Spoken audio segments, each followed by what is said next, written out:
সেই বাংলাদেশ নির্মাণ করবার ভিত্তি তৈরি করেছিলেন। সেই মহান নেতা যিনি রাজনৈতিক নেতৃত্ব ব্যর্থ হওয়ার পরে একজন অখ্যাত মেজর সেই চট্টগ্রামের সারঘাট কেন্দ্র থেকে স্বাধীনতার ঘোষণা দিয়ে সমগ্র জাতিকে উদ্বুদ্ধ করেছিলেন মুক্তিযুদ্ধে ঝাঁপিয়ে পড়ার জন্য এবং নিজে যুদ্ধ করেছিলেন দীর্ঘ 9 মাস দেশ স্বাধীন করেছিলেন। সেই মহান নেতা জিয়াউর রহমান সাহেবের প্রতি গভীর শ্রদ্ধা নিবেদন করেছি। আমি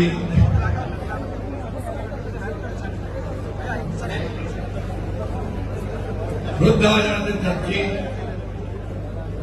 আমাদের সেই সমস্ত আমার অত্যন্ত শ্রদ্ধেয় নেতা যারা মোসাদ্দেক সরকার এবং গাজীপুর মহানগরের কেন্দ্রীয় নেতৃবৃন্দ, আমাদের কেন্দ্রীয় নেতৃবৃন্দ, ভাই বোনেরা, আসসালামু আলাইকুম। আমি বেশি কথা বলবো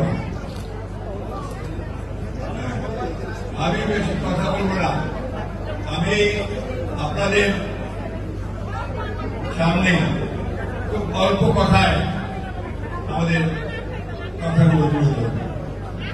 আমি আবার স্মরণ করবো একই সঙ্গে আমাদের আরেকজন বড় নেতা যিনি আমাদের মাঝে নেই, চলে গেছেন, বিএনপিকে শক্তিশালী করার জন্য যিনি অত্যন্ত পরিশ্রম করেছেন তার সমগ্র রাজনৈতিক জীবনে, ব্রিগেডিয়ার জেনারেল হান্নান শাহ।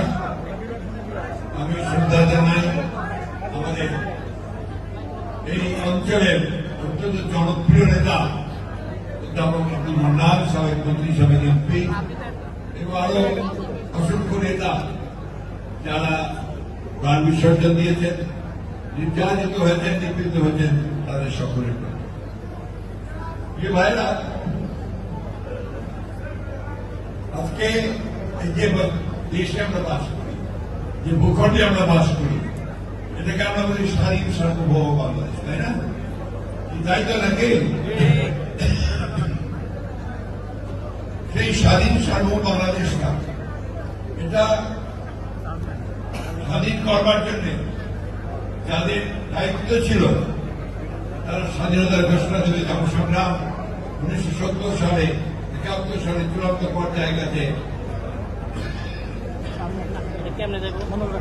তখন তারা সেই দায়িত্ব পালন করতে ব্যর্থ হয়েছে এবং যখন পাক হানাদার বাহিনী, সেনাবাহিনী আক্রমণ করেছে, তাদের বেশিরভাগই পালিয়ে চলে গেছে আর মূল নেতা পাকিস্তানি সেনাবাহিনীর কাছে আত্মসমর্পণ করেছে। এই কথাগুলো বললে তারা ক্ষিপ্ত হয়ে যায়, তাদের ভালো লাগে না, সেটাই হচ্ছে সত্য, বিধান্ত সত্য। কিন্তু অখ্যাত মেজর চট্টগ্রামের কাগজের মেজর জিয়া মহাসচিব মির্জা ফখরুল ইসলাম মারঙ্গীরের সুস্বাস্থ্যকে আল্লাহ আপনি হায়াতের দান করে দেন।